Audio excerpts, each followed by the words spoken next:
of when they see a PVZ, no matter who it's between. There's been less and less. And you guys are even talking about how ShoWTimE should be not headed that direction, because that's where Serral is going to be at his ultimate power. So we'll see if that holds true as we start off on Light Shade. Top left for Team BAG, he is ShoWTimE. And for ENCE, it is in the bottom right-hand side, Serral. Okay, the reason I introduced the team first is because I was going to forget.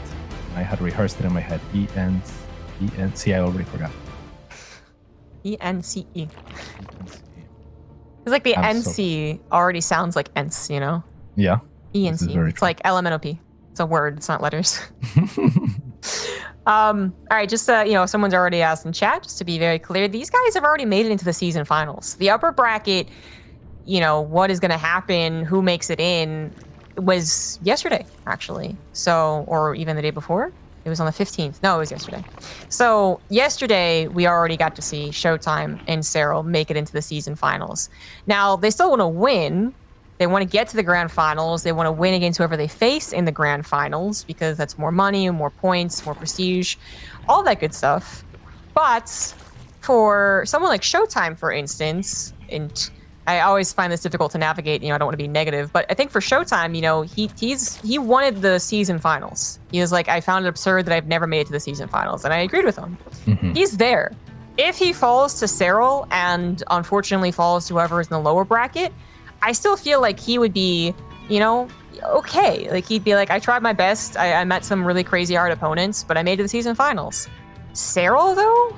I mean, Serral expects more than just the season final seed. He's expecting to win.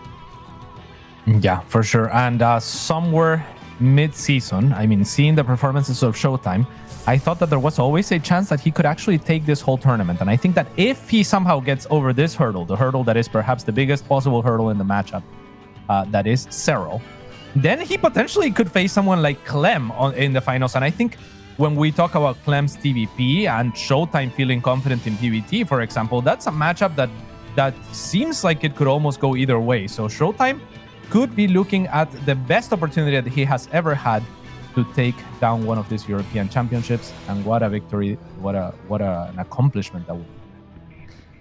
The thing for me is a big ShoWTimE fan. I would love for him to win, take games, but to win would be amazing. It's just, I always feel like every time I've ever watched ShoWTimE in some of the group stages or prior, rounds to the semifinals, let's say, I always feel like there's a game or a series that I watch and I'm like, ShoWTimE's the best right now. That's it. I've decided he's the best. All right, let's go. Let's go to the finals. Let's win this one. And then something happens. He meets someone that he doesn't stylistically mesh up with, or he meets someone that he admits himself, like, oh, I just don't do very well against them. They're my one weakness. And he doesn't get that far. So, to me, almost as a biased ShoWTimE fan, it's like he gets a bit unlucky sometimes in the bracket, yeah, or a bit unlucky in some of these games. So that's where I'm coming off of my hesitation, is that ShoWTimE seems to crumble a little bit towards the later rounds, whereas Serral just gets stronger the later the rounds go. Yeah, that's someone that you're mentioning, I think, for ShoWTimE is Serral, right? And that's where the big asterisk comes in for me. But if he manages to take this serious and one game at a time, obviously, then I think he's primed. Then I think we have good shots. So we'll see what happens as he has opened with the Void Ray. I think one of the faults of ShoWTimE over time as well has been how predictable he has been. So when he looks solid and when he's better than his opponents, he's very clearly unbreachable. But yeah, and the way that he stacks up against certain opponents, again, Serral comes to mind. Both very macro-oriented players. Only Serral seems to be near invincible in that late game. So we'll see what happens, as ShoWTimE already offering us something that we've seen plenty of times, not just from him, but from a lot of Protoss players in this season. Going into that second Stargate, getting the +1. A big indication for the Zerg player at this point is, first they check the third Nexus timing, then they check the Cybernetic score. The Cybernetic score is still spinning. It means that there's an upgrade on the way. And Warp Gate would already be done. So +1 air weapons, Serral should know exactly what's going down, and now it's up to him and his approach to this, because ShoWTimE's going to be building for a little while, but Serral, is he going to do a Queen Walk? Is he going to fake a Queen Walk? Is he going to go right in Aspire and try and win with a Corruptor game, which personally I think is risky, but we've seen some Zergs try. He is actually sending Queens to the middle of the map, and I think this is the fake. He kind of wants ShoWTimE to see something and go, oh, no go. But You know, we did see. Oh man, who was it? Sort of on Blackburn that just like sent some units across the map and did surprisingly well against max packs. I forget who it was, but we have seen 3 queens do surprisingly well in the early game. This was just showing them in the middle of the map. Yeah, it might have been a laser. I can vaguely recall what you're talking about. I remember just units having no place, but then, you know, if they're a complete surprise, they can definitely do well. 3 queens, however, unlikely to do much. So Serral was hoping for ShoWTimE to scout those. ShoWTimE did not, so therefore he did not react. Now 3 queens here will get potentially caught by this Void Race if ShoWTimE decides to take the engagement. Instead, he's going to go for the cancel on the 4th. That is the sure advantage that he can take instead of fighting queens without knowing that there's more on the way. But now choosing to take the engagement, as the Oracle reinforces. Serral knows that he can take that engagement, has enough energy for 1 transfuse on the other queen that wasn't being targeted. So ShoWTimE will have to risk. Well, it looks like they've both truly figured each other out at this point. Scuffle aside, the macro behind it is extreme. We are jumping steps. No early game, no mid game, just right into the late game, as they both identified that that's where it's headed. Of course, there will eventually be scuffles. We're not just going to sit and wait for 200-200. That's not what pros do. But definitely getting to a fleet beacon already, getting to potentially Spire and a Hive, because Infestation Pit's already done. Yeah, it's not going to be about trying to bust someone down before they're prepared, as much as it is trying to get advantages throughout the game that's going to, you know, play out for the next at least 5 minutes, I want to say.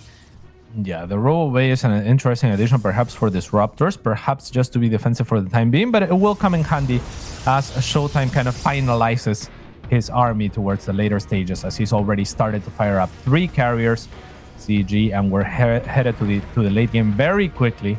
But we are likely, like you were saying, to see somewhat of a timing from ShoWTimE.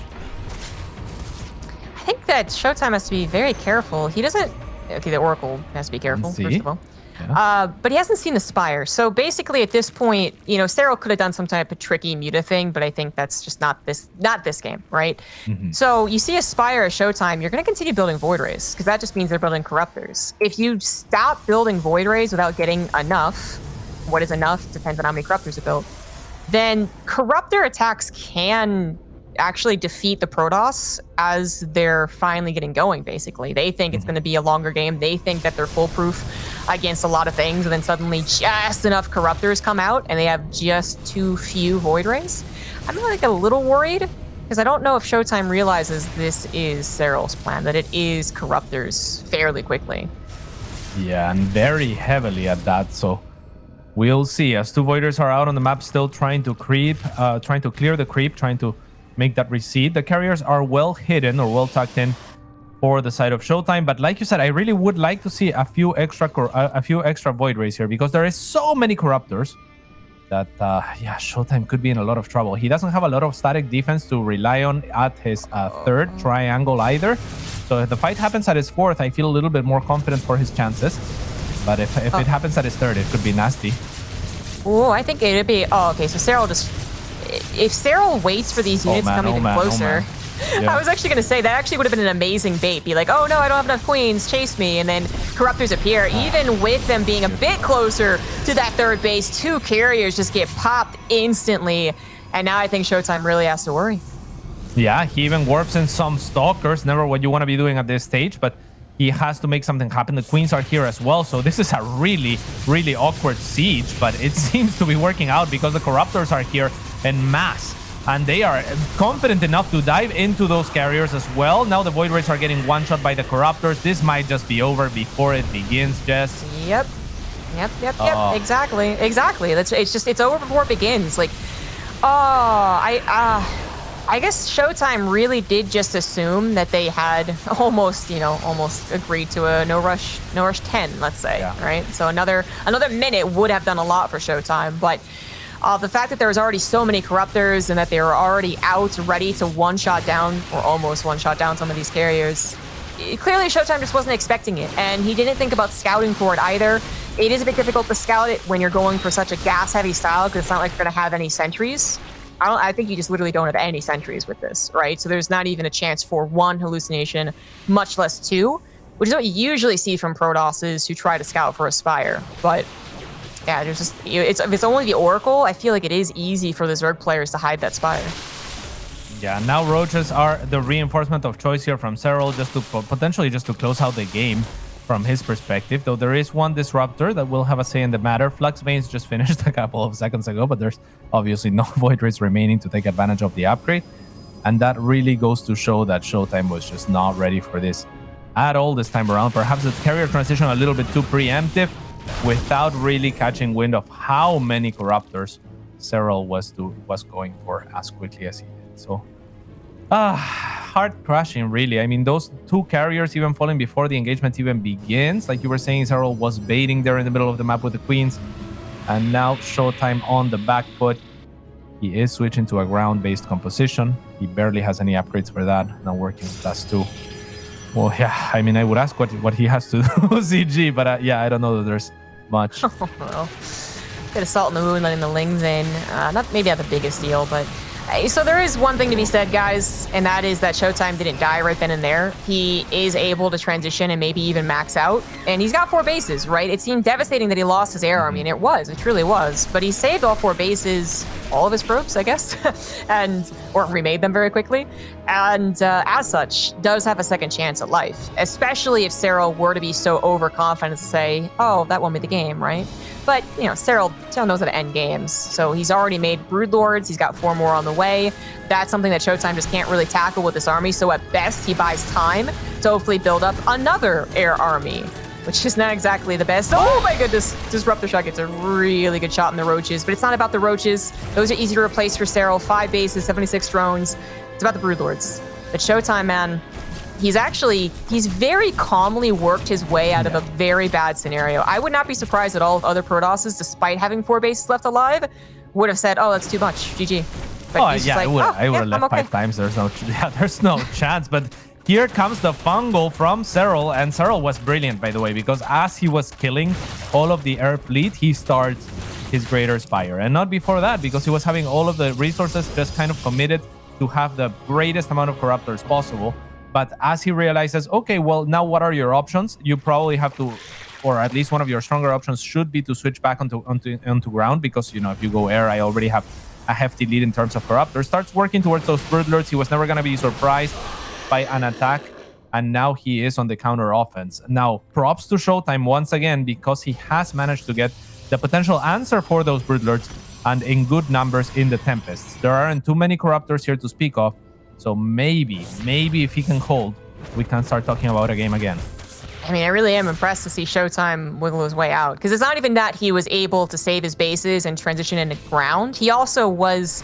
The rest of the game is correct. It feels like anyone would at the very least started dropping all their limes, right? Like, I can't hold this many things. But ShoWTimE applies the pressure, backs off when necessary, quickly transitions to Tempests, gets a Zealot run by, again gets back on the map with a very mobile-based army. Like, he is playing as if nothing went wrong previously. He is playing like this was his game plan the entire time. Yeah, and Serral does have a lot of kind of dead-ish supply in those roaches. No, there is an observer actually available for ShoWTimE that just got taken down by the Overseer, so that's going to be problematic with the Infestors being annoying. That now Corruptors in greater numbers than before. So ShoWTimE has to be a little bit careful, but enough Tempest to one-shot the Broodlords is super important.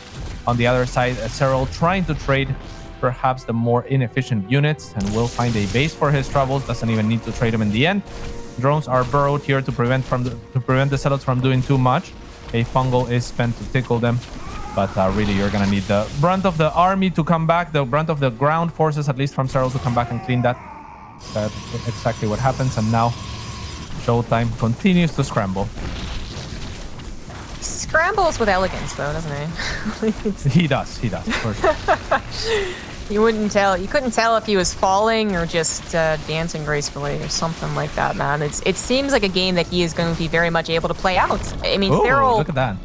He's not even getting to another expansion. He's still having trouble dealing with Zealot run-bys, which also means that ShoWTimE has managed to somehow get a very forward expansion, and maybe he's going to get the left side as well once he clears out this Ling. I mean, it's still not the ideal situation, I would argue, for a Protoss player, but these are the tools, not Mimi. These are the tools that ShoWTimE has been given, and he's working wonderfully with them. Yeah, no doubt. Yeah, no disrespect when I say scramble, of course. I'm thinking about eggs, and this would be an omelette with some mushrooms that I can't pronounce the names of. It's like he's doing fantastic here, no doubt. Tempests are out in good numbers now. Storm is being researched. +3 for the air is being researched. Void Rays are being added. The Zealot run-bys have been successful. I think we're talking about a game against CG. I think over the last few minutes, ShoWTimE has been doing everything that he needs to do to give himself a chance at this. Absolutely. Serral, though, I mean, now we get to talk about what we were probably prepping to talk about in the first 6 minutes, which is that Serral is, usually looking, I don't know if he's looking forward to the late game, but he has a lot of confidence in the late game. He is equally capable of, even if after taking a bad fight or not having an ideal game, saying, okay, well, here's the situation and here's what I'm going to do to win. And he's always correct, for the most part. So ShoWTimE is still the one, I would argue, that is climbing up this hill. He had a stumble, but he recovered gracefully. He still is climbing. Whereas Serral, I feel like he's still sitting on top saying he's king of the hill. Most definitely, most definitely. Serral is in a great position here now, getting also Baneling speed, just to be further annoying. A few of those Zealots will fall in the Warp Prism, as we can tell by the screams. And now with the Stalkers here, ShoWTimE applying some pressure a little bit oddly. I mean, these Stalkers are not going to be able to run away from Circlings. So I'm not sure what he was hoping to find, or if he's just looking to trade some of these units. But he's not going to find effective trades this time around. Now the Stalkers will be segregated from the rest of his army. Good fungal here onto a few Void Rays will make sure that Serral can punish those. And yeah, this is ShoWTimE trying to make something happen, trying to not let Serral establish that late game, that split map situation as best as we know Serral can. But what can you do at the same time, right? Like, he doesn't have that carrier fleet that really allows him to push the issue. So maybe he needs an Oracle and start sieging with his Tempests, with Disruptors on the ground or something of the sorts. But he has to come up with a game plan that works sooner rather than later. And now, I guess it's the million-dollar question. What does work late game versus Serral? Because, I mean, I think we've seen just two dramatic versions of late game PvZ. One where the Zerg wins, no problem, 100%, hands down, wasn't even a contest. And one where the Protoss wins, 100%, hands down, wasn't a contest. Yeah. Serral usually wins, so the fact that it's Serral is why I'm like leaning towards the Zerg here. But I think a lot of other Protosses and Zergs would argue the other one is always better, right? So I don't know what ShoWTimE is thinking about what he could do better than any other Protoss in the world could do, but I think he has to accept that it's super late game and we're back into the carrier fleet, the mothership, the trying to maybe mothership recall and then recall back home type of shenanigans, right? Because I don't think his gateway army is getting much more done. Yeah, I think if it wasn't for the fact that Serral existed, right? Like, say, if we eliminate the whole region of Europe and we think North America, I mean, Protoss seems invincible in the late game because that's neat with the Protoss army. And in Korea, Trap looks incredible as well. But in Europe, it's usually Protoss trying to not play this matchup in the late game, at least not against this guy. And it is for good reason. I mean, he is just so very good at it. There are other players who are kind of like have learned, I believe, at least to some extent from Serral, right? Like very strong macro players like Lambo, Raynor in his own right, can definitely do his own thing. Laser is, in my opinion, getting there as well in the late game, but Serral is really unmatched when it comes to it. And yeah, I mean, ShoWTimE has a tall task that begins with answering these Broodlords. And we're not just talking up Serral for no good reason. He is still clearly winning this game. Takes down a base, still has a big bank. He did have trouble getting another base, which I would say is the best thing for ShoWTimE, is that while he also couldn't grab 6 bases, he only could grab 5, now only getting the 6th now. Serral also was kind of struggling there, but Serral has been building up this army that has just been very efficient. Oh, the Broodlings on top of the High Templar literally stop them from reaching the Brood Lord. Disruptor does take out about half of those Infestors, and there's some things going well for ShoWTimE, but overall, his supply plummets as he loses 22 probes and his 5th Nexus, and also lost, I think, a handful of expensive units on the front lines. Actually, not too many. It looks like only 2 High Templar went down there. Yeah, that battery overcharge really doing wonders as the Broodlings don't output too much damage. The High Templar, for the most part, survived. Great Disruptor shot onto the Infestors that had some of the most energy as well. But unfortunately for ShoWTimE, he loses the Oracle at the very start of the fight, which means he doesn't really have the ability to abuse the range of his Tempest army. So, you know, gets vision of those Broodlords for a little bit, but as it dissipates, and we know that was one of the later changes that happened to StarCraft, was the duration of the Revelation, to shorten it, so it wasn't too much to take advantage of Now ShoWTimE surely needs to remake the Oracle. I'm not sure that he has gotten to that, but with that many Tempests, I don't imagine there's a different way to do it. I wish I knew the solution. I wish I knew what to point to, because then maybe I could give ShoWTimE, you know, coaching. But he's definitely better than I am, so we're just gonna watch him try again. As Serral remains, he's not undefeated in this style in this late game, but he's like 95% win victory. I feel like someone's gonna do the math because I think it's gonna be a very impressive number. If Serral gets to 15 minutes in a PvZ, how often does he win? Probably really high number. No doubt, no doubt. And yeah, the Oracle will have to be remade. It is out on the way. And of course, I mean, with this many Tempests, it's not like there is anything else that he can do. I'm not sure that this many Tempests is the answer to Serral. That's for sure. Like, I have no idea how you possibly beat Serral. But I do know that if you have this many Tempests, then you need to take advantage of them, or they are dead supply. And if they are dead supply, surely you stand no chance. So I love that he did remake the Oracle. I wouldn't mind it if he made more Oracles just to have backup plans there. It's an interesting approach with the Archons, and I don't know what to make of that, but with that many Broodlings, it could be a way to kind of secure things on the ground, and maybe it is a great way also against the mass of Corruptors on the ground, right? Like the Corruptors do tend to jump up quite a bit. That's very true. I mean, it is one thing that stayed true for Protoss for a long time, ever since the Mothership Vortex, is that, you know, their splash is pretty good. So if they can find an opportunity to use their splash, particularly Archons and Storms, then they can win. They can take down 80 supply in one go. If those Corruptors stack like that on 3 Archons, that's a ton of supply dead. But that does really depend on your opponent messing up super drastically, which we just know that Serral's not going to mess up that bad. I'm not going to say that he's perfect in every control I've ever seen, but he's not going to mess up that bad. And already I feel like if you're watching ShoWTimE's camera, saw him kind of, you know, just readjust, kind of sit back and go, you know, sigh is what I saw, because he knows that this is a tough point in the game. And he's probably, I don't want to put words in his mouth, but he's probably thinking, like, what can I even do better? Like, what am I even hoping for? And I think it is hoping for finding Serral out of position, and then hopefully, because Serral's out of position, Serral works in too much, like, he's too fast. He does clump all of his units over Archons into Void Rays with prismatic alignment. Basically, he makes a mistake because he's being pulled out of position. That is, I think, what you have to hope for to win this game against Serral. Yeah, and if Serral does split the map, which is always going to be his plan, as he probably knows that he is well ahead in terms of resources lost, it's going to be very, very difficult for ShoWTimE to catch up. So he's going to have to find some sort of decisive engagement. We've seen glimpses of times where he opens up with killing a couple of Broodlords just a minute or so ago. So there is definitely a chance. There is a lot of Archons. There is Storm available. I mean, ShoWTimE has a lot of cool units that can output a lot of damage, but it might take a mistake from Serral or a brilliant play maneuver to confuse him from the side of the German. Yeah, we saw some really cool things with motherships, but ShoWTimE hasn't even really bothered with one.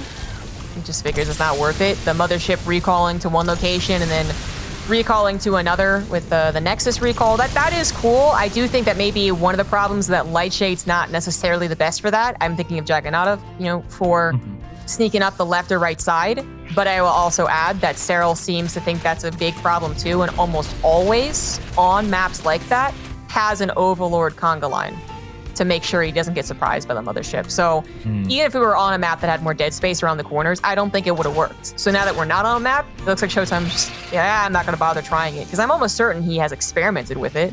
Yeah. He's also trying to figure out this late game conundrum, but probably just figures it's not worth it. Yeah, that is one of the better ways to catch your opponent out of position as well, with the mothership and the recalls. So yeah, we've seen him do it, and it can work great, but like you said, not the map for it.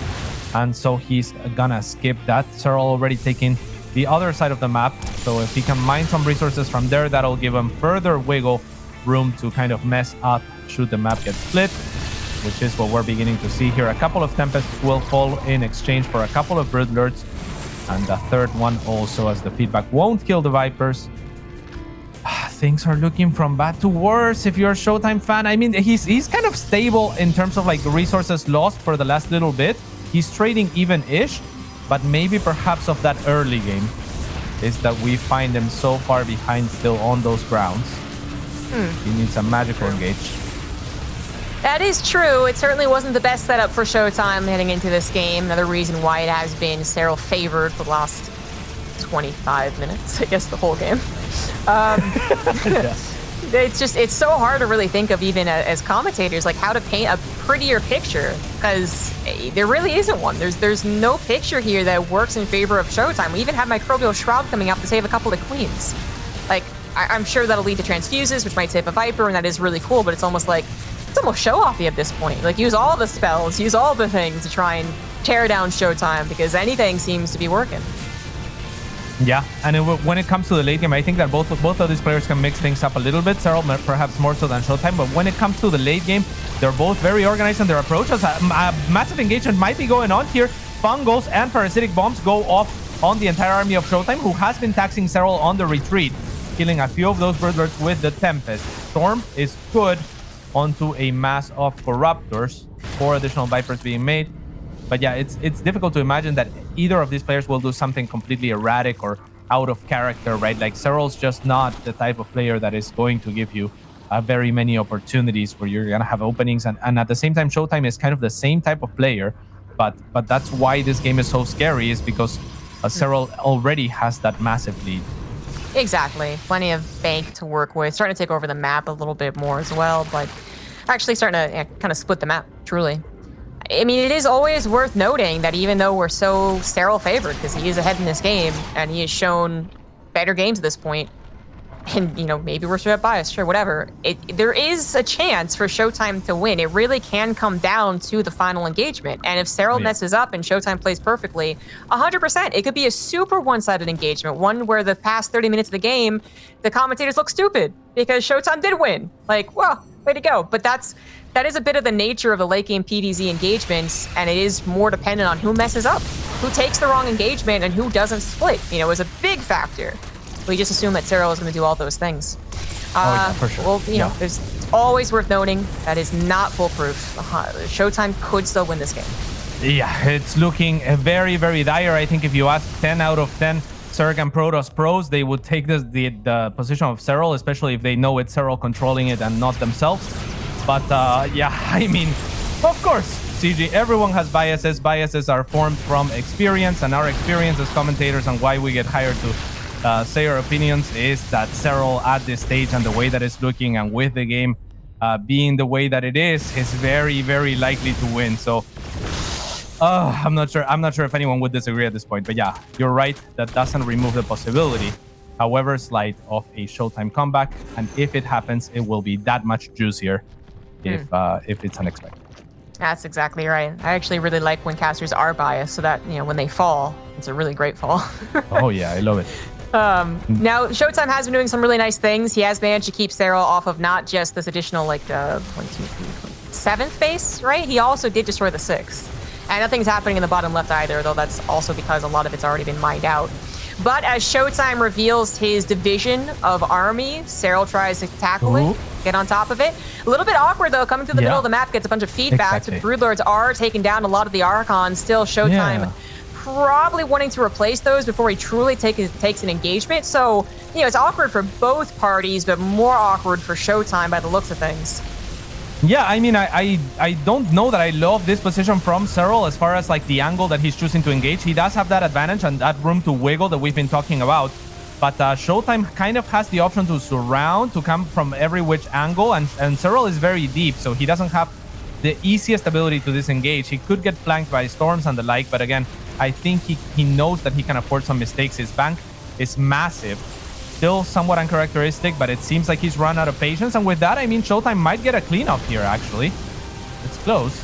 Well, the Corruptors were actually kind of off doing something else. I think they were chasing down Tempests. Now they come back to try and deal with the Void Rays, but there it is. Serral is going to take game 1 just shy of 30 minutes when we thought he was going to win within the first 8. We thought that the Corruptors would have done the trick to begin with. Yeah, I mean, that was amazing to give himself an advantage, but Serral, knowing how to close out the game, he was patient when he needed to be. ShoWTimE gave himself a better shot than I thought he would have ever had after that early game, but unfortunately not nearly enough come the late game against the king of late games. The next map will be Oxide, and yeah, let's hope for a better early game from the German. Right, yeah. Better early game to at least situate himself better for a late game tackle, but I do think it's ultimately down to don't let him get there. It's the worst advice ever in the history of StarCraft, but it still kind of holds true. You know, I do want to note here that I feel like that game is just going to be fodder for all the balance line, right? And maybe it's true. Like, if I'm being absolutely real, maybe it's true. I am not going to talk about balance, but what I am going to talk about is the fact that ShoWTimE has played late game PvZs against other Zergs, and he does get victories that make the Zerg look like they're the ones that have been in trouble for 30 minutes. So I just really do want to emphasize that it's not even a Protoss versus Zerg late game thing. It's a Serral versus anyone else late game thing. Yeah, just to really try and drive that home, because oh boy, I can only imagine Twitch chat right now. And it is also the context of the match that we've talked about so much, right? Like, you can't, if you're ShoWTimE in the position that you were in last game, after your carrier count gets reset, after your attempt or after your void ray count gets reset, right before you even hit Flux Veins, you never have the option to even try to kill Serral before he gets all of his defenses situated and before he starts trading extremely well in the late game. So yeah, I mean, it was always going to be rough. This is now a new game, however, and we'll see if this man on the top right hand side can equalize for big. It's ShoWTimE.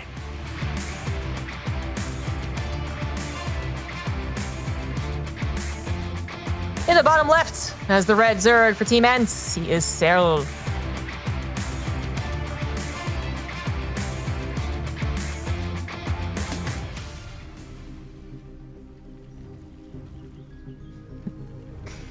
All right. It's so funny, that last game, right? Because the way it played out is so much more fascinating than the actual, I guess, mechanics of the game itself, the actual micro and macro and whatnot.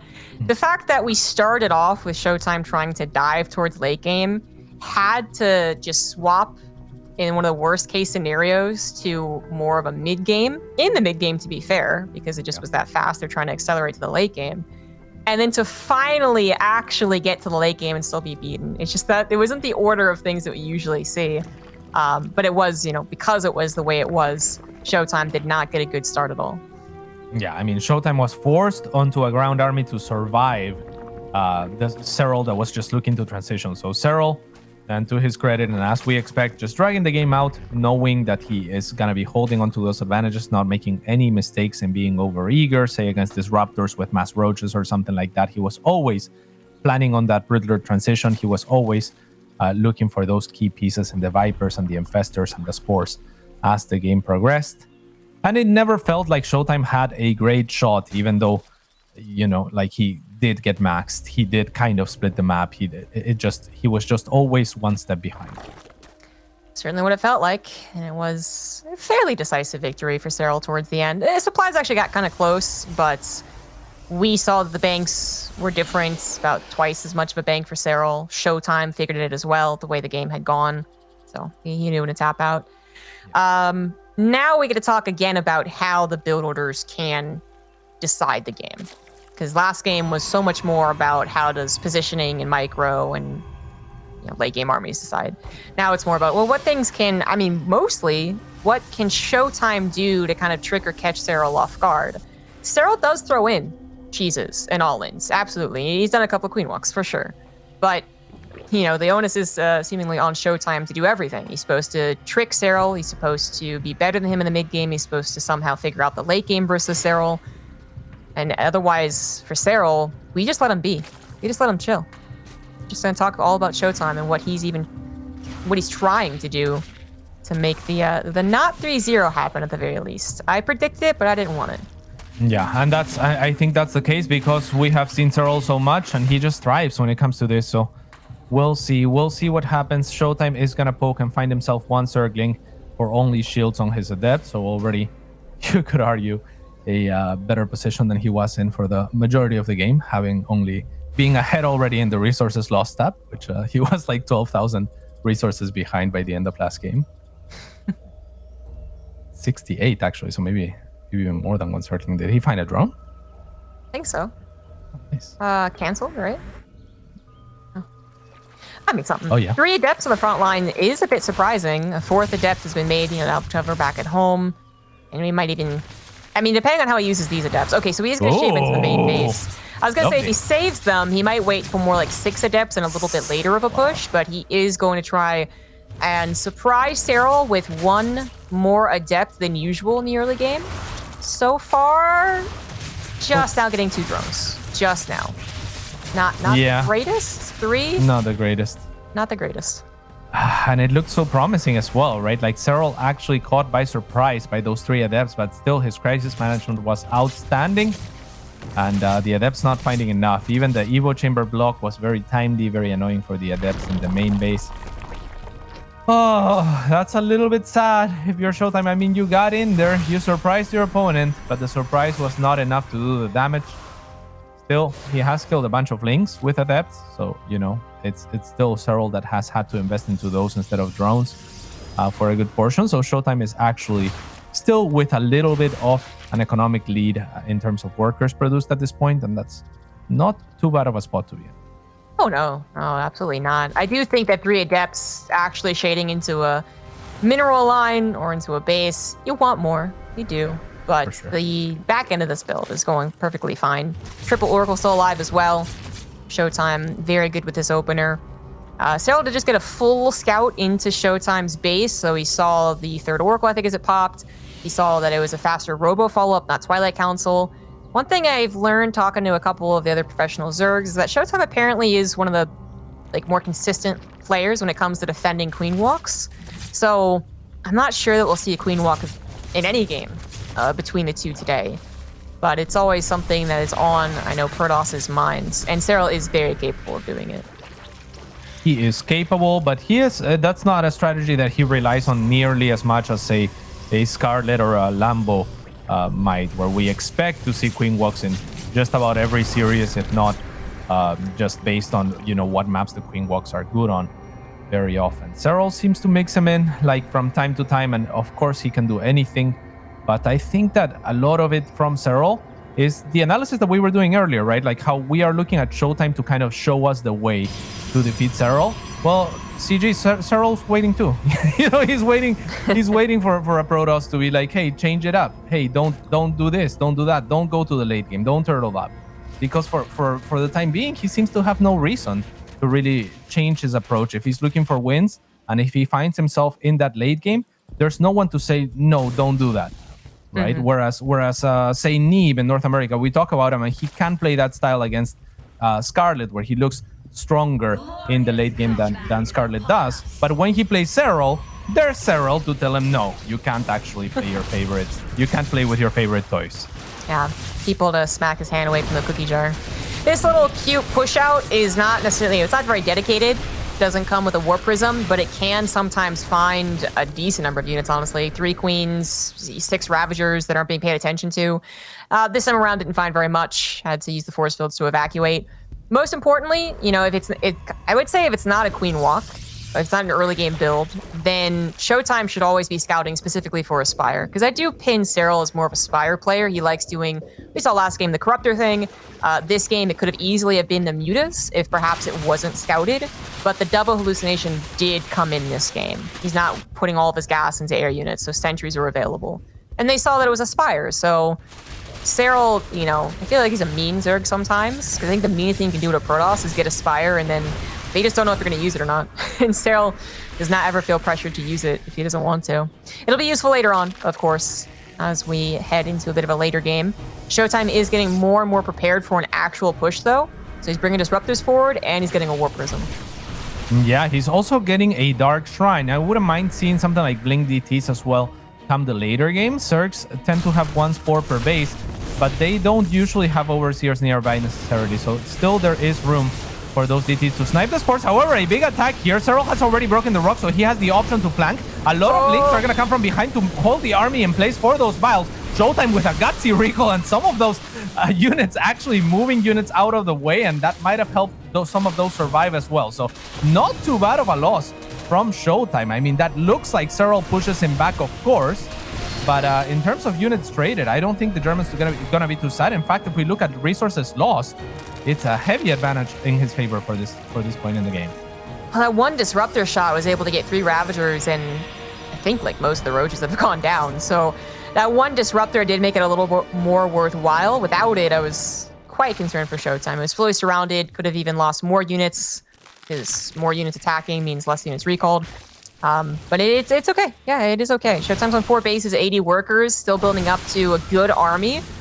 He eventually might start the transition into Stargates, but not yet. Not when he still has plenty of time to maneuver around with Blink Stalkers and start up some harassment. You're talking about the DTs. We see some warped in finally. No Blink on them, but still very, very dangerous, especially if Serral's trying to split in the front lines. Wow, and Serral is actually making Corruptors, which are going to be mostly useless right now. Also transitioning into a Greater Spire. Also for this push, mostly useless. So again, ShoWTimE identifying that attack actually went pretty well is catching Serral somewhat off guard here by the looks of it. A lot of his units not partaking, however, but Serral is going to be forced to GG. ShoWTimE equalizes. I do think that Serral was playing a pretty greedy game, going up for not just a hive, but for Greater Spire and Corruptors to be made when ShoWTimE is still at that army on the map. Like, that's an intimidating army. That's a position that clearly says, okay, if I think I can pounce on you, I'm going to pounce on you. If ShoWTimE was playing very defensive, was holding up in his 4th base and saying, oh god, Serral's going to kill me, oh yeah, then go for the Greater Spire. But ShoWTimE was doing, I think, what a good Protoss does, which is sharking around, having faith in their force field, having faith in their disruptor usage, always scouting for any potential surround so that they can pressure the Zerg. And when he saw an opening, he took it. Yeah, Serral just was not at all prepared for that. I mean, that recall was absolutely brilliant, in my opinion. It's in the middle of a fight, he chooses to recall, identifying that Serral doesn't have the damage output to actually punish a lot of his army. Like, maybe while the corrosive vials are kind of like on cooldown. The last few corrosive vials, I think, miss as the units that weren't recalled from ShoWTimE actually make their way through the units that were recalled and displace them out of the position. So I don't think the corrosive vials were juicy at all. But what's beautiful about that is, usually when you recall an army after a fight, it's like, oh, crap. I guess I have to recall right now because I'm getting crushed. But this time around, ShoWTimE actually accomplishes his mission with that first army, trades effectively, and then recalls as he's getting surrounded, as he's about to begin trading ineffectively. So he skips the crappy parts of the trade, and then he knows I just traded great. So he moves right back out, where Serral, normally, your Protoss opponent just recalled, you feel like you just held. So it's difficult to blame him also for the Corruptors on the way, for the Greater Spire on the way. It's a very tricky situation, a recall that is very unconventional because of the circumstances in which it was used. But all props to ShoWTimE to really kind of snowball from there and exploit every circumstance and use, you know, his tools in unconventional ways. Yeah, brilliant. Beautiful. And it takes a map, ties it up 1-1. Bottom right of Blackburn, it is going to be ShoWTimE.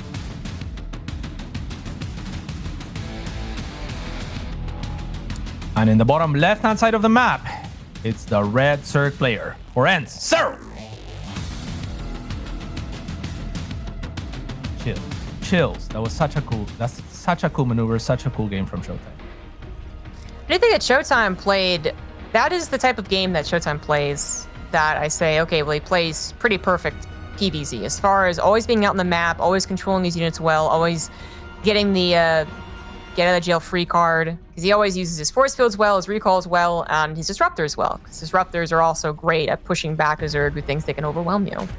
So that was, for me, just exactly what we're trying to highlight in a lot of these talks about ShoWTimE and how well he can play, and how sometimes he even looks like the perfect Protoss.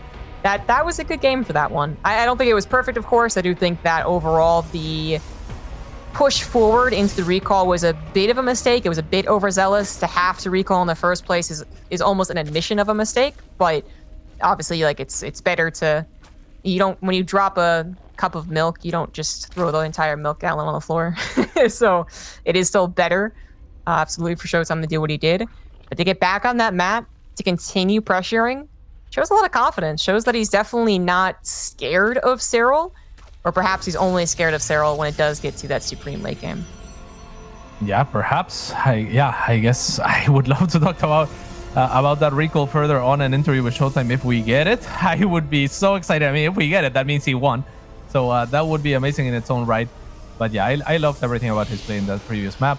And it wasn't that normal Stargate +1 transition. It was a Stargate opening with triple Oracle, but it was a ground-based game where we saw him thrive here. So not really pushing it right away for that late game where we've seen Serral be so dominant. And perhaps that is a partial solution here that we're starting to look at. Well, I think ShoWTimE will always try and get these advantages in the early and mid game. Well, that's kind of StarCraft, trying to get advantages every which way we look. But certainly for ShoWTimE, it's got to start there.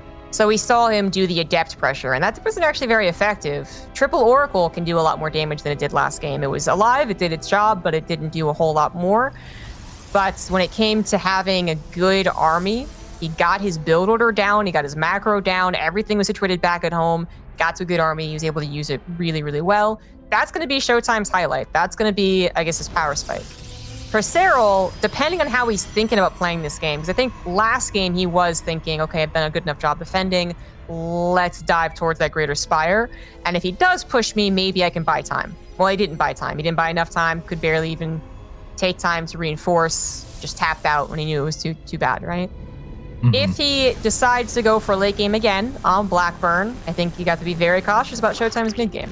But if Serral, who does this, says like, oh, now I'm really angry. Like, I lost a game, I'm imperfect.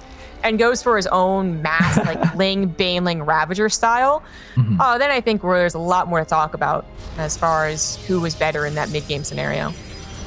Oh, for certain. I mean, I don't know that anyone is better than Serral in the mid-game either. But ShoWTimE certainly put up a great showing just now. So let's see if he can replicate that, if he can make something out of that, as he is going to be getting the +1 for the air. Actually started again off of a single target for the time being, and only the Void Ray into Oracle for the time being. So now goes down the second Stargate. We expect potentially a resuming of Void Ray production in the near future, and we'll take it from there. ShoWTimE not exactly a player known for doing anything trickier than this, so I mean, I think this is what Serral is going to be expecting. Eventually he gets a scout on it, but you know, if Serral were to see a later third Nexus, I think he'd be really shocked by that, you know, by some type of Tempest or Carrier play, as we've seen other Protosses experiment with, you know, especially on this map. That would be a real shock. Now ShoWTimE just going to play very solid builds. That's what he's doing here again too. I do wonder if he's going to try and skyrocket to Carriers again like last game. I think that is his plan, but we'll see if he adds on, you know, Twilight Council. He's only added on the Forge, so I think that is his plan, to go into Carriers again. But then I gotta imagine it's going to be so much more emphasis on scouting for that Spire, not letting the game look like the first game. Yeah. Also, even without scouting or with similar knowledge, there are small adjustments that he can make. Maybe he does go for those Carriers, but after one more round of Void Rays, right? Like if he has 13 Void Rays or 12 Void Rays instead of 10 or instead of 8, then that can make a huge difference against the Corruptors. So there are definitely adjustments that he can make if he expects Serral to kind of adapt to this in the same way, or if he feels that that was too harsh of a punishment for his strategy. As Serral this time around, however, is going to be dropping not the Spire, but the Hydra then to start us off, and an Infestation Pit at the same time.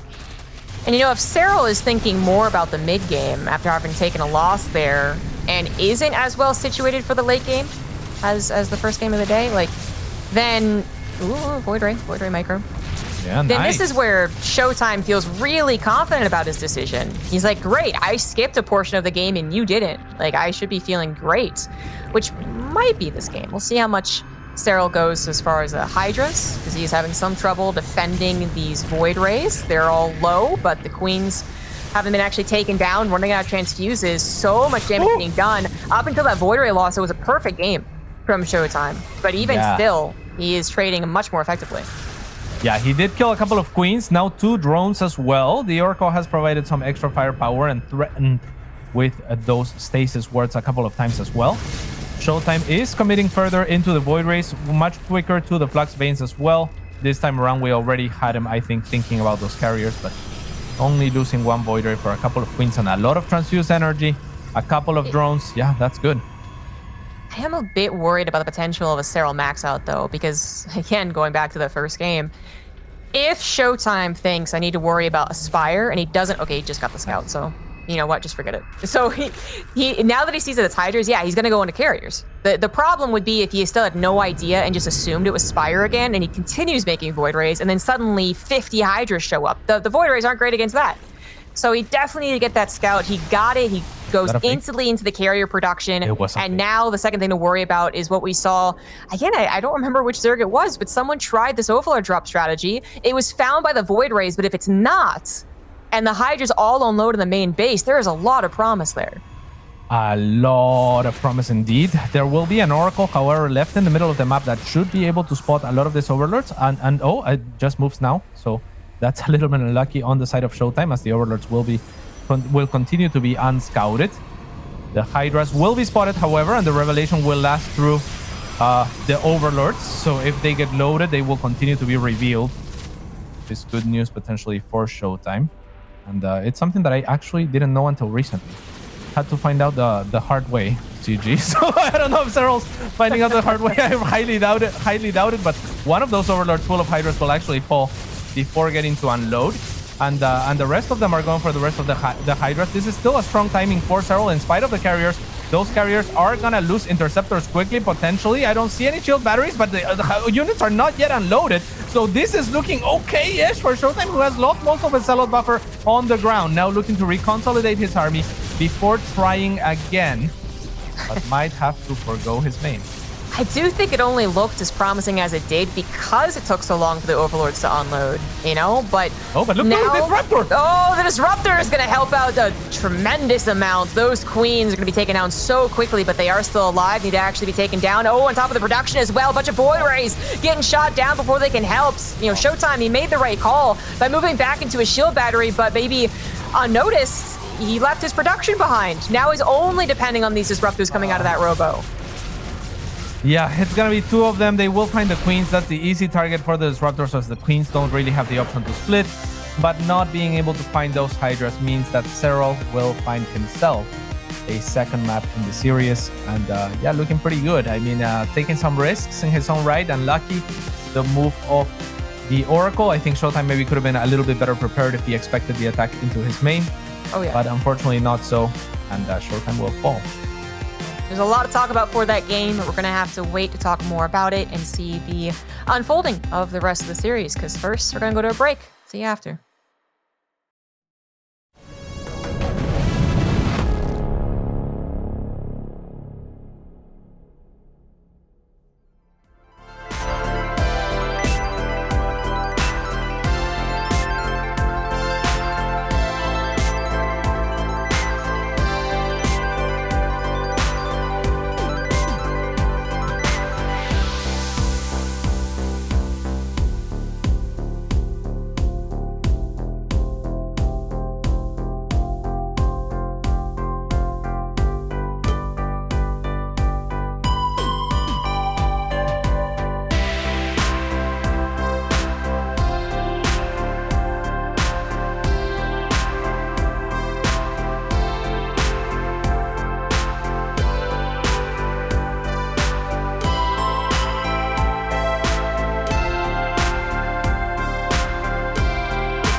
That was Caro on the cowbell, for anyone wondering where those amazing solos and high-paced action was coming from.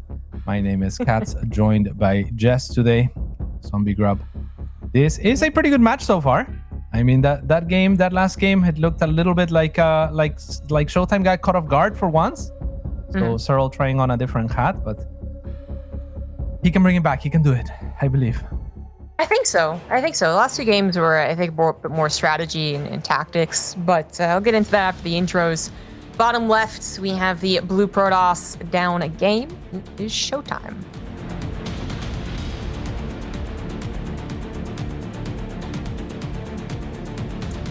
And in the top right-hand side, 3 people on Team Liquid are gonna be really upset, but here's the GOAT! It's Serral!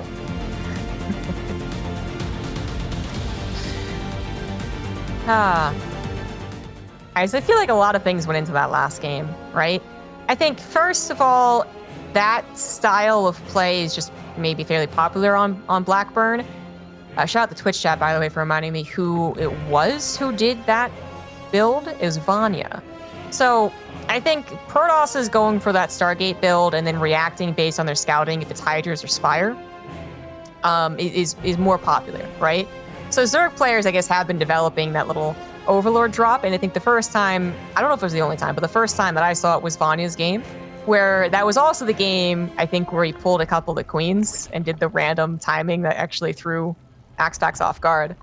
But there we got to see it more, didn't have the awkward queen pull, first of all, but then it actually got to unload, and that was the biggest difference. So, sum it all up, we've been seeing that style of Protoss more.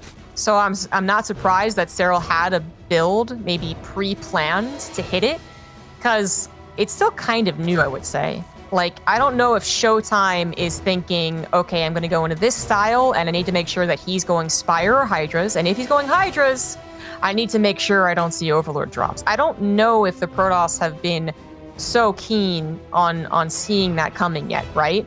Now that ShoWTimE has had it happen once to him, I feel like, the next dozen games, he's going to be overly paranoid of it.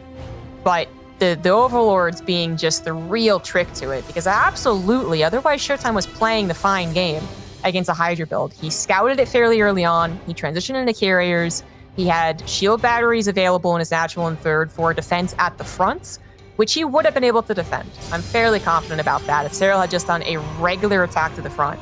But it is the Overlord drop that makes it almost a hard counter if the Overlords can unload. Yeah, that's the big if, and that is a really cool thing about the strategy, because Serral doesn't usually rely on gimmicks, but this is as gimmicky as Serral gets. I mean, that Overlord drop is extremely expensive. Each of those Overlords is gonna cost a bunch of money and gas, right, just to morph. And then if it gets caught midair, I mean, we even saw one of them, in spite of them being fairly unannounced, get picked off with 4 Hydras inside before they unloaded, right? A very hefty cost just to get your units in the position that you want them. So it is very much relying on the surprise element, and I'd love to see it from Serral, just because it's not something that Serral has ever been known for, is to surprise their opponents and be the dirty player, but he was very much putting on a dirty fedora that time around. Yeah, I would say so.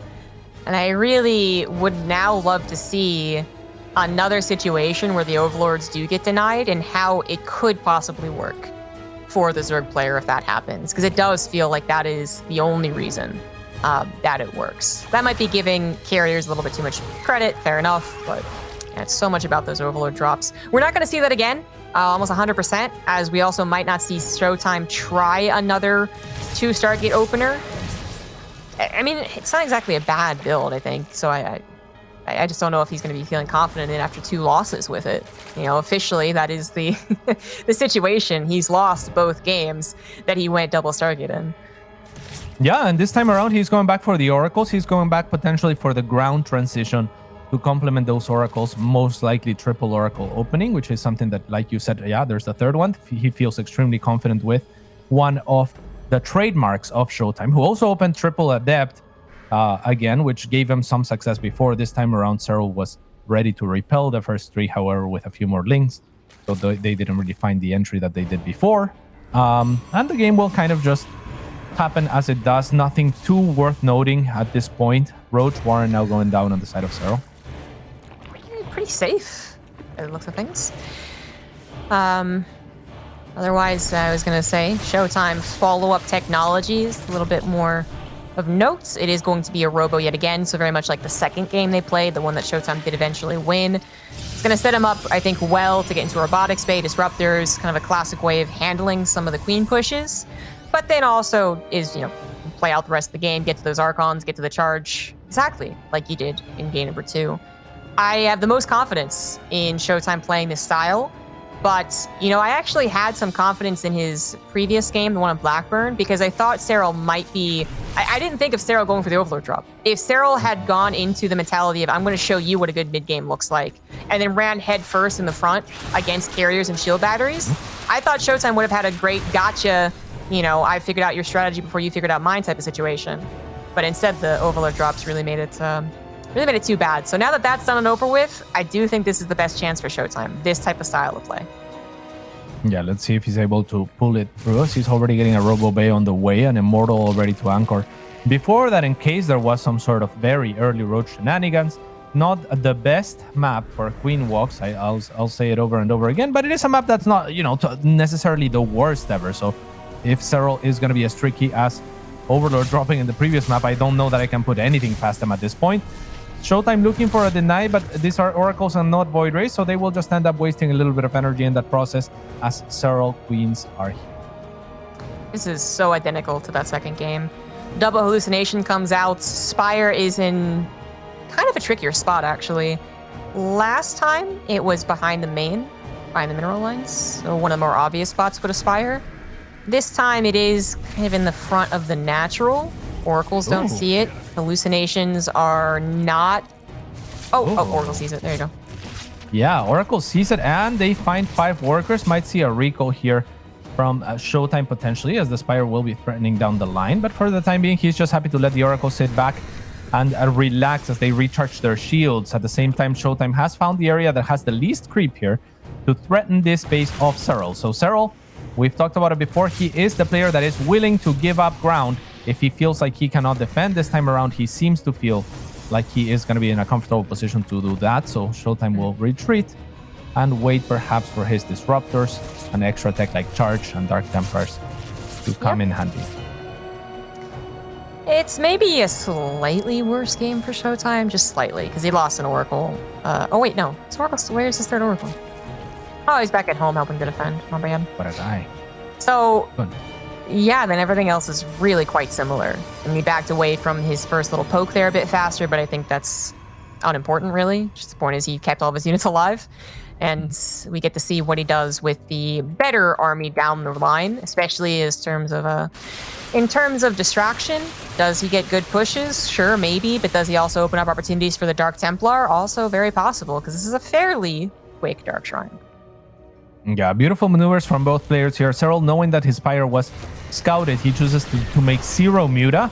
ShoWTimE scouting the Spire only chooses to make 2 Phoenixes. Awesome. Here's another good recall, as he was going to be caught off position this time around. The Disruptor shot there to answer a little bit, and the second one, just to shield his friend, will find 5 links worth of damage in the process.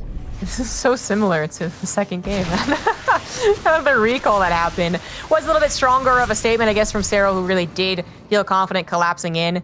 Did not get hit by a Disruptor shot too poorly, but very similar situations. 4 bases for Serral this time. Okay, so big difference. It feels like, I don't know if it is the timing is different, but the Greater Spire feels safer this game. I'll put it that way. ShoWTimE did have to run all the way back home, and while he is once again quick to getting back on the map, Serral is prepared to meet him. Whereas before, I thought it was a bit more of a flounder. Both times they engaged, and the third time it was just Serral really underprepared. Now I think he has that opportunity to buy time for Baneling speed, for Banelings, and for the Greater Spire, although that is very much later to come. Yeah, very similar in terms of how they have played up until this point, but the main difference for me is the previous attack, I think, from ShoWTimE on Oxide forced a few more units out of Serral earlier, so it caught Serral in a transition where he had to drone in between, where he had to tech in between. This time around, he is just making units, and he has a lot of them comparatively, so it's going to be a lot more difficult for ShoWTimE to breach. He's also not making those Corruptors that are not... now he's making 2 Corruptors, but only as he feels safe that he is holding this attack. It's still not quite 100% safe. So I do think you're going to have to, besides the supply cap and the income cap that he's on, I think you are just wiser to hold off on a big Broodlord transition until you actually feel like ShoWTimE is ready to back away. Because ShoWTimE wants to buy as much time as possible pressuring Serral, but does maybe also have to admit that he's not going to win the game here and prepare for Stargate transition. You know, once he figures out how this game's actually gone. He has seen the Hive after all. Zealots do a great run by, but even better response. Some Banelings left over there were perfect with the Spine Crawlers finishing. And ShoWTimE's just trying to find little bits here and there. Maybe the hatchery.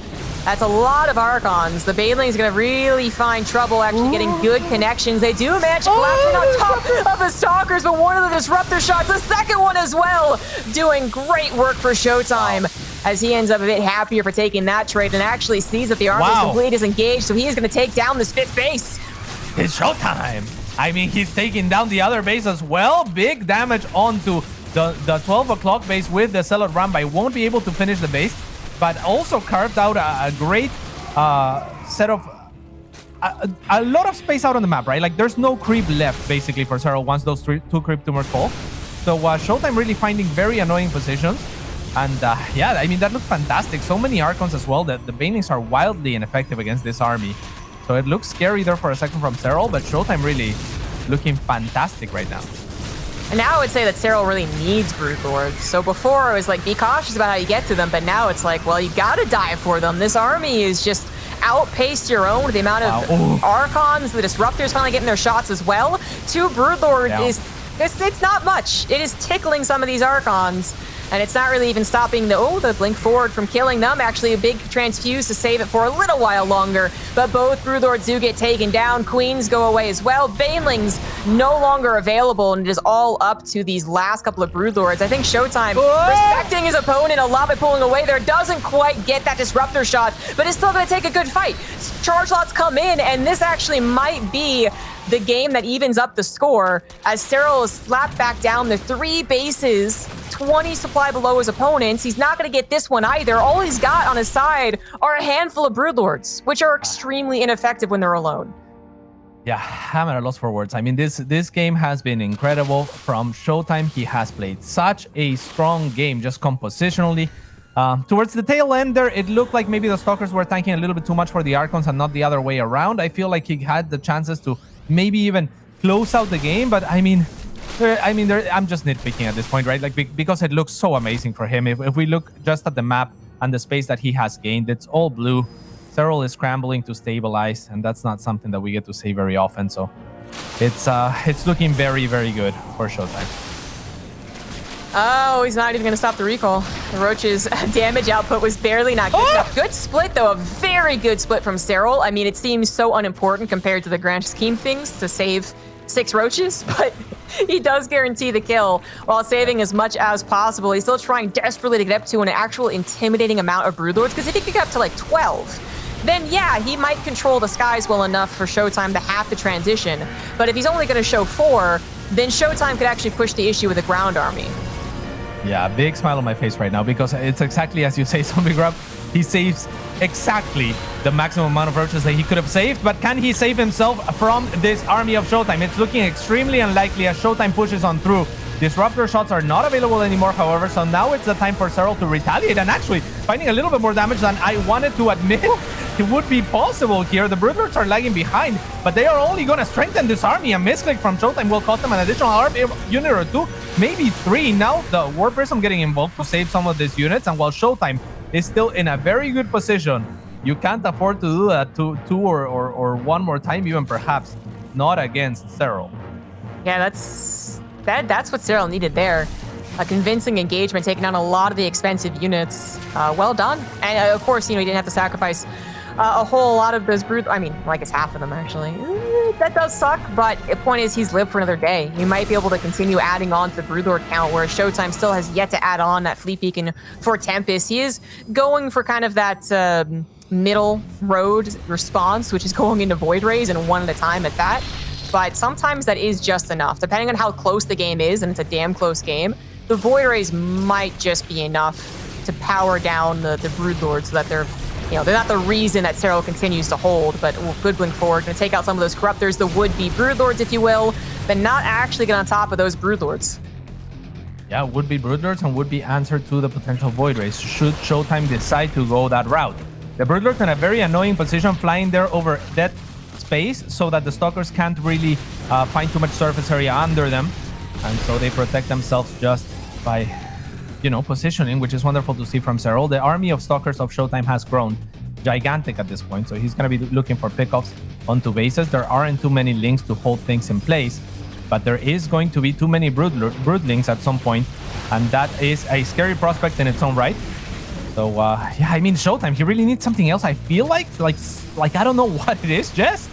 But I mean, as the broodlord count gets out of control, I'm getting more and more concerned. I think it needs transition. It's a very bold blink forward. It's so many broodlings at this point. So obviously there could have been banelings. That's another reason not to blink forward so aggressively, but he scouted with the oracles. But just the fact is, at 10, now 8 broodlords, that's still enough broodlings that have +2 on the ground, by the way. So they're a bit better broodlings than we expect. So blinking forward is a very dangerous thing to do. I think transitioning would be a very safe call from ShoWTimE, but no doubt he's thinking about the potential for a super late game. Big disruptor shots coming through here as the broodlords are yet again what actually stops Serral from being taken out. They're the only reasons that ShoWTimE has to pull away, and perhaps only because he's going to remake Stalkers. He's got 20 of them now. He's going to go aggressive, but broodlings again doing their job, barely pushing this back. Serral continuing to hold with barely 4 bases as ShoWTimE so desperately wants to end the game before it actually gets in the late game. Look at the gas of ShoWTimE as well. I feel like he should just maybe warp in a bunch of Archons right now or something of the likes. He wants to really keep the pacing, the momentum going. And I mean, it has kind of worked out. He did reset the army of Serral on the ground, but now Serral remade that army knowing that the broodlords are susceptible to those blinks otherwise. So now ShoWTimE, I think maybe just try a different approach, though. Just taxing the army on the ground will be pretty good. 2 roaches, soon to be Ravagers, get taken down from the disruptors. The next disruptor shot is phenomenal as well. So the army of Serral on the ground has once again been reset. And ShoWTimE once again looking for openings on the other side of the map. I would love, what I would love is to kind of try to outposition maybe this broodlord army, maybe a proxy Nexus or a mothership or something, just to outpace the army on the other side of the map, something crazy. I'm just scared. I'm just scared, Jess. I just really want ShoWTimE to take this game. I think he's supposed to take the game, but I do think one of the scariest ways to do it is just by continuing to butt heads with Serral. I'm totally with you. This is a much better approach. It's basically guaranteed to do damage. Serral does not have enough good units to actually defend every location at every single time. The Stalkers are going to grab that 4th base, a very important base for Serral, who's currently mining out of his original 3 bases. He needed a 4th, he needed a 5th, really. But because Serral has been able to take equally good engagements, they've been trading very evenly on resources lost. That's the only reason that Serral's still in it. His broodlords could be found alone, but instead of fighting the disruptors, there it is! The blink forward to grab the broodlords. They desperately try to escape to the no-go zone for the Stalkers, and actually pretty effective at that. The Stalkers force a blink away as the rest of the Zerg army comes forward. ShoWTimE, now a bit on the run, has reduced the broodlord number down to 5. That's not nearly as intimidating. Yeah, and I'm completely with you. If ShoWTimE keeps just single G. But yeah, great job from ShoWTimE, especially towards the tail end, right? It was looking scary. You don't want to just fight broodlords head on. Exactly what you were saying. The broodlord disadvantage is that they are super slow. Like, I mean, one of the slowest units in the game. So if you're not taking advantage of that and you're just fighting them where they are strongest, it's gonna be very difficult. But ShoWTimE finding the way towards the end, and with a wonderful early game, will take us to a 5th map. And Jess, could this be the universe where ShoWTimE wins the whole time? I don't know. I feel like it could be. I'm hopeful. I am hopeful. I mean, it's a better story, right? Like, I don't have anything against Serral, obviously, but it's just ShoWTimE would be able to tackle someone he hasn't been able to actually take down in years. It feels like ever since their grand finals meeting in Leipzig, like 3 years ago. It's just been, Serral's show since then. But this could be it. This could be it, man. Actually making it to the finals, that would be excellent for ShoWTimE. I still say though, I mean, I don't even know. I want to say that it's not where I have my confidence though, right? Like ShoWTimE isn't playing so amazingly well that I'm like, oh, he's done it. He's finally ascended. But he is getting the victories when it counts. So See what happens on Jagannath. Yeah, and I mean, he's having phenomenal moves to put himself in very strong positions. Sometimes as well, like as a player, when you're about to beat someone that you don't usually beat as well, nerves can get the better of you. You can't stop thinking. You can start like funneling, tunnel visioning. And what makes me very hopeful about ShoWTimE's chances here is that he didn't do that. He ended up adapting. He ended up splitting his army. He ended up doing all the right moves towards the tail end of that game to close it out. So it was difficult to close out, but that's kind of what you expect when you're going up against this man. In the bottom left-hand side, it is for Ents, the red Zerg player, Serral.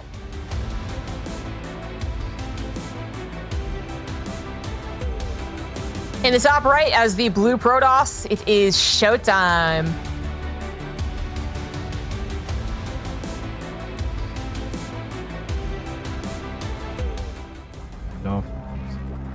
I mean, this map though, Jess, this map is scary for all sorts of reasons.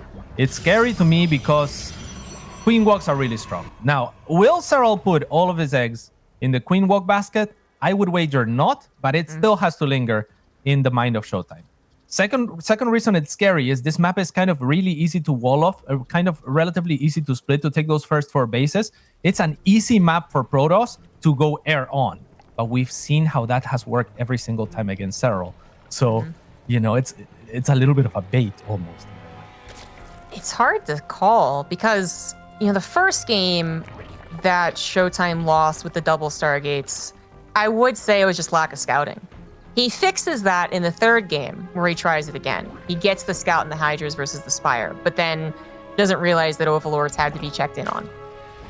If he, you know, theoretically, if he does another 2 Stargate and he scouts Spire or Hydras and guarantees that it's not an Overlord drop, which I don't think is as effective on this map to begin with, then we're talking about, you know, a game that's really up in the air. That, you know, one that ShoWTimE could actually find to be massively successful in his ladder games or his custom games. One where he doesn't get killed by a surprise Corruptor attack and doesn't get killed by surprise Overlords. Because I think that's a game he could get to. I think he could play the double Stargate game perfectly, much better than the first 2 times. It would be up to him and how confident he feels with the double Stargate when all is said and done, when he don't get surprised. That is an excellent point. I mean, it's Serral that has been kind of the cheeky, surprise-oriented player when it comes to those games, not really letting them get to the late game, at least before he has a massive edge in the early to mid game, right? So, or just straight up ending the game with those Hydras. So I think you're right. I think that maybe I'm thinking in terms of I don't want to see Stargates because I've seen how that has gone, but the nuance of how it has happened might still have ShoWTimE feeling confident in his ability should he get to a strong composition and a strong timing in a better position. So it's going to come down to scouting. It's going to come down to him gathering information. It's an exciting one. So I kind of had this line of thinking for the second time that he did double Stargate. But going through that line of thinking again, if ShoWTimE takes both games with a mid-game push, let's say that last game was one with a mid-game push too, even though it lasted a bit longer. If ShoWTimE wins both those games and Serral throws his hands up in the air and says, you know what, I don't want to play against your mid-game unless I'm also focusing on mid-game. And he does go for a big attack in the mid-game, then ShoWTimE, yeah, he might want to try and just like barely hold on, accelerate to late game and win it there. Try and again skip that portion, which I think was his plan on Blackburn, just didn't account for the Overlords. But at this point, Serral, like, I feel like he's got to be pushed right now. He is now someone we're considering, like, we usually consider everyone else's mentality against Serral. Serral has also got to be considered his mentality against ShoWTimE at this point. Game 5, he's lost 2 of the games that he tried to dive towards late game. He wanted to get to those Broodlords. He didn't really have the best possible position in the mid game, and he lost both of those.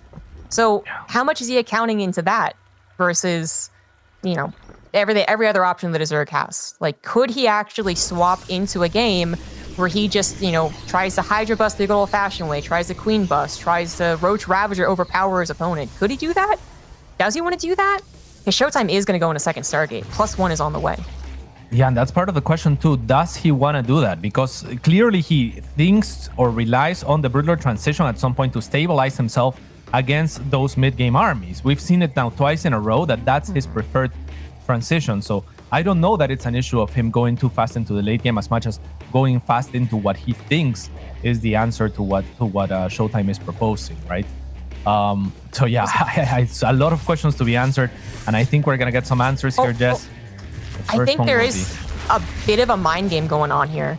So ShoWTimE, he is adding on that +1 attack, but he did also add on a Twilight Council, which if I recall correctly, the 2 times he went double Stargate, still no double Stargate by the way, he just went into a Forge, right? Just a Forge. But everything else, he's not showing that it's triple Oracle. He's showing like, a couple of Void Rays and an Oracle. Serral doesn't 100% know what's coming up behind this.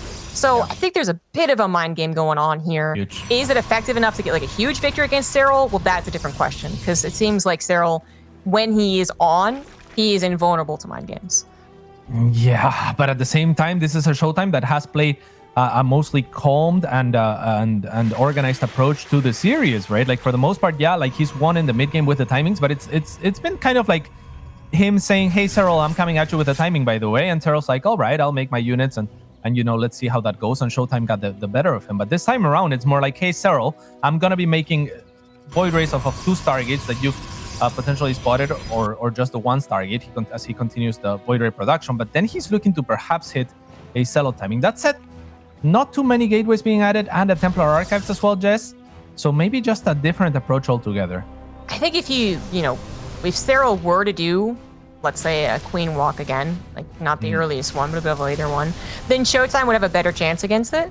But as it is, if Serral's going to play a macro game, then I think it's a bit, maybe not irrelevant, but like it's not worth going too hard on the fact that Serral didn't have 100% of the details. It is a different game than the previous ones, right? Because that's what it's come down to. It is different than the previous ones. It's kind of, 2 games followed the Void Ray path and 2 games followed the triple Oracle path, right? So this is the different one. But Serral is playing just the macro game. I think this sets him up against most of the things that he could be up against. And as he gets a scout here, he knows now exactly what it is. He should be able to build into those roaches. He is, again, stuck in that kind of weird position where he kind of afforded a Spire and might not be able to use it. But at least Serral's got a lot of queens, and this has been perfectly fine against this type of push in the past.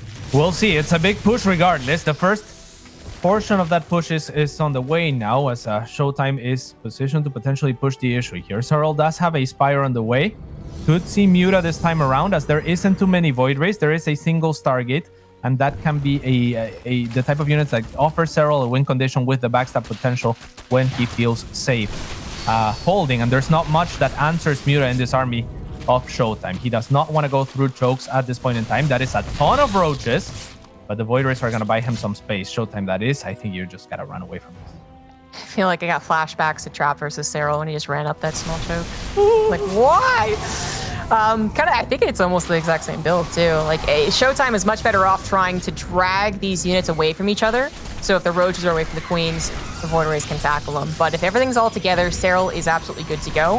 Which now, where does that put Serral? He's on 80 workers, 4 bases on his way to Hive, and he's going to be holding somewhat comfortably here by the looks of things. Yeah. I mean, Serral's playing his game 100%, especially as 2 Spore Crawlers perfectly placed just took down the Warp Prism.